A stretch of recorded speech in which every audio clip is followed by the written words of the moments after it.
Llegamos al domingo tercero del tiempo pascual.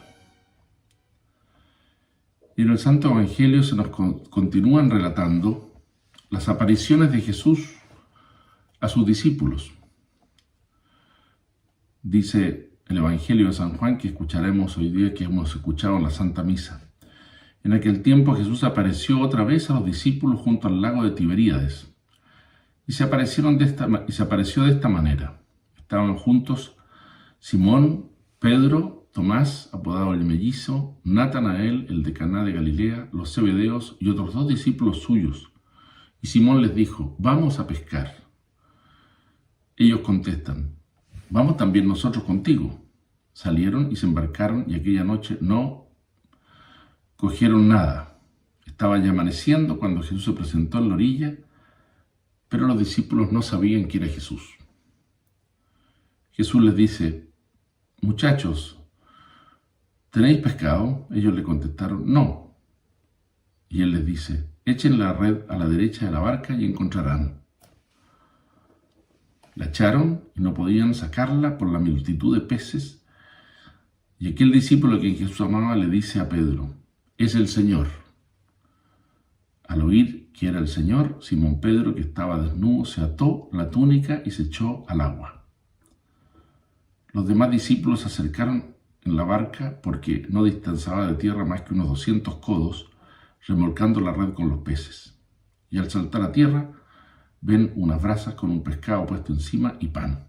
Jesús les dice: traigan los peces que acaban de recoger. Simón subió a la barca y arrastró hasta la orilla la red repleta de peces, 153. Y aunque eran tantos, no se rompió la red. Jesús les dice: vamos a almorzar. Ninguno de ellos se atrevió a preguntarle quién era, porque sabían que bien que era el Señor.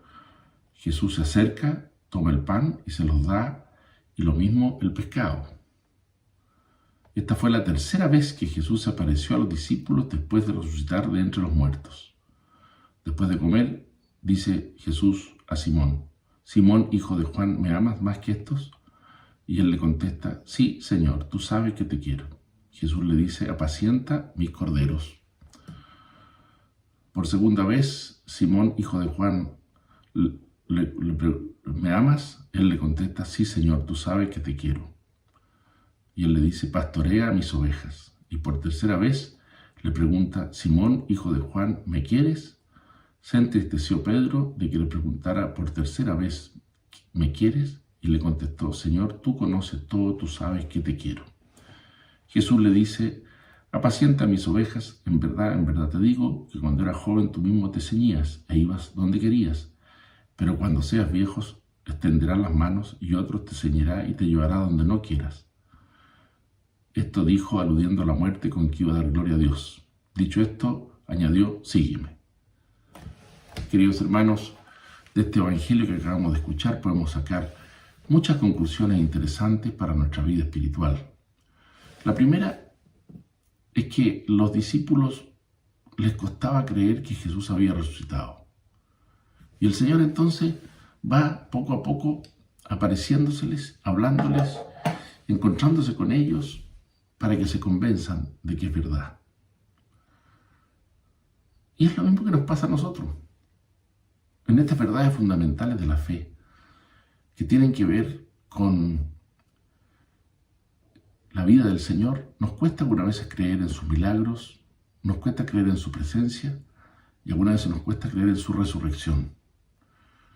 Y es un hecho esencial y fundamental de la fe. Si Cristo no hubiera resucitado, vana sería nuestra fe, dice San Pablo.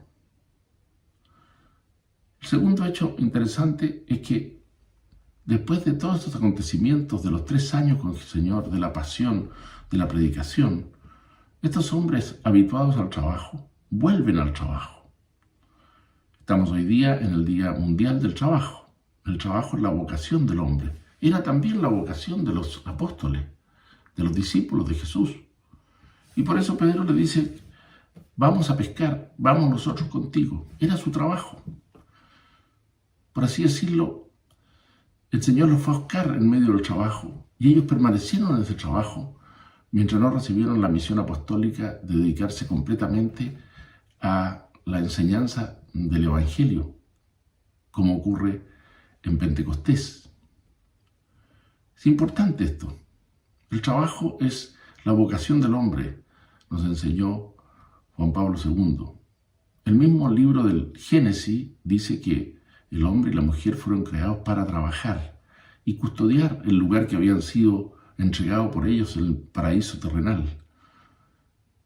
Algunas veces la gente dice el trabajo es una carga, y en realidad el trabajo es la vocación, es lo que hace que uno llegue a ser una persona verdaderamente y pueda realizarse en esta tierra y en la vida eterna.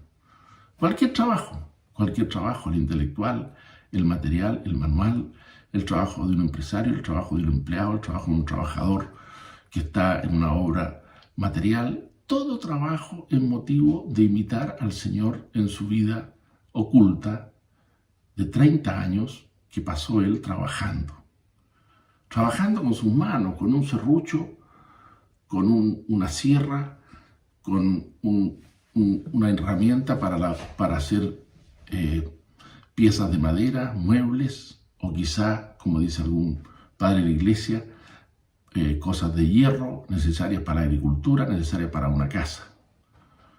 Trabajar es el lugar específico del hombre para santificarse. La inmensa mayoría de los hombres trabajan.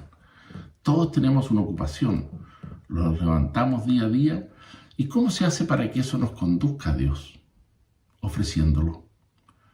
El trabajo se debe convertir en una oración. Orar. No es que haya que interrumpir el trabajo por orar, sino que el trabajo es oración, ofrecido a Dios, dedicado a Él, puesto a su servicio. Y la última cosa importante es que en este encuentro con los discípulos, el Señor indica una vez más a Pedro aquella preeminencia sobre los discípulos en la vida de la iglesia. Pedro es el Papa.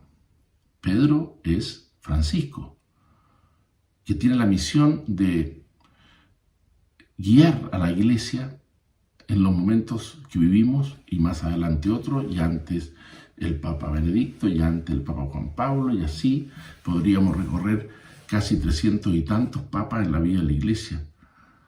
No es simplemente una misión, vamos a decir, operativa, de coordinación, como el jefe que coordina a los subordinados. No. Es la misión de confirmar, como dice el Señor en el Evangelio, a los demás en la fe. Es la misión de presidir en la caridad, en el amor, a toda la iglesia.